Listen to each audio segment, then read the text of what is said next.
മുസ്തഫ ഖുമേനിയെ ആയത്തുള്ള അലി ഖുമേനി പിൻഗാമിയായി തെരഞ്ഞെടുത്തിരിക്കുകയാണ് ഇറാനിൽ. ഖുമേനിയുടെ രണ്ടാമത്തെ മകനാണ് മുസ്തഫ.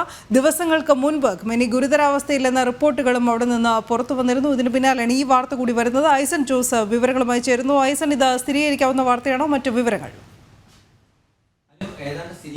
വാർത്തകളും അതുപോലെ വിശ്വസനീയമായ കേന്ദ്രങ്ങളിൽ നിന്നുള്ള സൂചനകളുമാണ് ഇപ്പോൾ നമുക്ക് ലഭ്യമായ വിവരങ്ങളിൽ നിന്നും അറിയാൻ സാധിക്കുന്നത്. നേരത്തെ നമ്മൾ റിപ്പോർട്ട് ചെയ്തതുപോലെ ഗുരുതരമായി ക്യാൻസർ ബാധിച്ച് ചികിത്സയിലായിരുന്നു ആയത്തുള്ള അലി ഖമേനി. 85 വയസ്സുള്ള അദ്ദേഹം ഗുരുതരാവസ്ഥയിലായിരുന്നു എന്ന വിവരങ്ങൾ പുറത്തു വന്നിരുന്നു. ഈ അടുത്ത ദിവസങ്ങളിലാണ് അദ്ദേഹത്തിൻ്റെ ആരോഗ്യസ്ഥിതി ഏറെ വഷളായി എന്ന വിവരവും പുറത്തു വരുന്നത്. ഇപ്പോൾ കോമ സ്റ്റേജിലാണ് എന്ന ചില വിവരങ്ങളും അന്താരാഷ്ട്ര വാർത്താ ഏജൻസികളെല്ലാം തന്നെ നൽകുന്ന വിവരങ്ങളിലും അതുപോലെ തന്നെ മറ്റ് സൂചനകളിൽ നിന്നും പുറത്തു വരുന്നുണ്ട്. ഈ ഒരു പശ്ചാത്തലത്തിലാണ് മുസ്തഫ ഖമേനിയുടെ സ്ഥാനാരോഹണം അല്ലെങ്കിൽ അദ്ദേഹത്തിൻ്റെ ആ സ്ഥാനത്തേക്കുള്ള അവരോധിക്കൽ സംബന്ധിച്ച വിവരങ്ങൾ പുറത്തു വരുന്നത്. നേരത്തെ തന്നെ ഏതാണ്ട് 2-3 മാസങ്ങൾക്ക് മുമ്പ് ഇത്തരത്തിലൊരു തീരുമാനമുണ്ടായിരുന്നു എന്ന വിവരങ്ങളാണ് ലഭ്യമാകുന്നത്. അത്തരത്തിലൊരു തീരുമാനമുണ്ടായത് വളരെ രഹസ്യമായി സൂക്ഷിക്കാൻ ചില നിർബന്ധപൂർവമായ നീക്കങ്ങൾ ഉണ്ടായിരുന്നു ഇറാൻ്റെ ഭാഗത്തു നിന്നെന്നും വിവരങ്ങൾ പുറത്തു വരുന്നുണ്ട്. നിലവിലെ സാഹചര്യത്തിൽ അതീവ ഗുരുതരാവസ്ഥയിലാണ് ആയത്തുള്ള അലി ഖമേനി എന്നാണ് അറിയാൻ സാധിക്കുന്നത്. നമുക്കറിയാവുന്നതാണ്, ഹമാസിൻ്റെ നേതാവ് കൊല്ലപ്പെട്ടതിന് ശേഷം വീണ്ടും അധികാരത്തിലെത്തിയ നസീം സെയ്ഫുദ്ദീൻ്റെ ആ മരണത്തിന് ശേഷമാണ് ആയത്തുള്ള അലി ഖമേനി പൊതുവേദിയിൽ പ്രത്യക്ഷപ്പെട്ടത്. ഒരു വെള്ളിയാഴ്ച അദ്ദേഹം പ്രത്യക്ഷപ്പെട്ട് ഒരു പള്ളിയിലെ ചടങ്ങിനിടയിൽ, അതായത് ഈ ആരാധനാ ചടങ്ങിനിടയിൽ ജനങ്ങളോട് ആഹ്വാനം ചെയ്യുന്ന വാർത്തകളെല്ലാം പുറത്തു വന്നിരുന്നു. അതിനുശേഷമാണ് ഗുരുതരമായ ആരോഗ്യ പ്രശ്നത്തിലാണ്,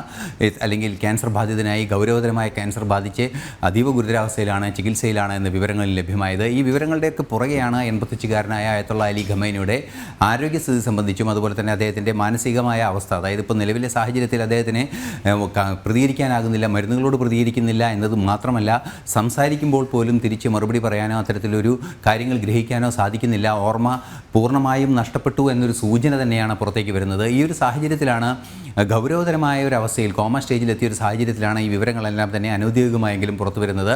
നമുക്കറിയാവുന്നതാണ്, മുസ്തഫ ഖമേനി എന്ന് പറയുന്ന ആയത്തുള്ള അലി ഖമേനിയുടെ രണ്ടാമത്തെ മകനാണ്.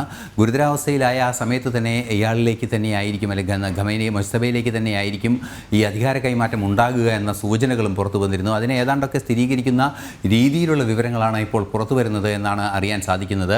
മറ്റൊരു പ്രധാന വിഷയം എടുത്തു പറയേണ്ടത്, നിലവിലെ സാഹചര്യത്തിൽ ഈ അടുത്ത ദിവസങ്ങളിലാണ് ഇലോൺ മസ്ക് ഉൾപ്പെടെ ഇറാൻ്റെ നയതന്ത്ര പ്രതിനിധിയുമായി ന്യൂയോർക്കിൽ കൂടിക്കാഴ്ച നടത്തിയത്. അത്തരത്തിലുള്ള കൂടിക്കാഴ്ചകളിലെല്ലാം തന്നെ പല വിഷയങ്ങളും ചർച്ചയായിട്ടുണ്ട് എന്നും അറിയാൻ സാധിക്കുന്നുണ്ട്.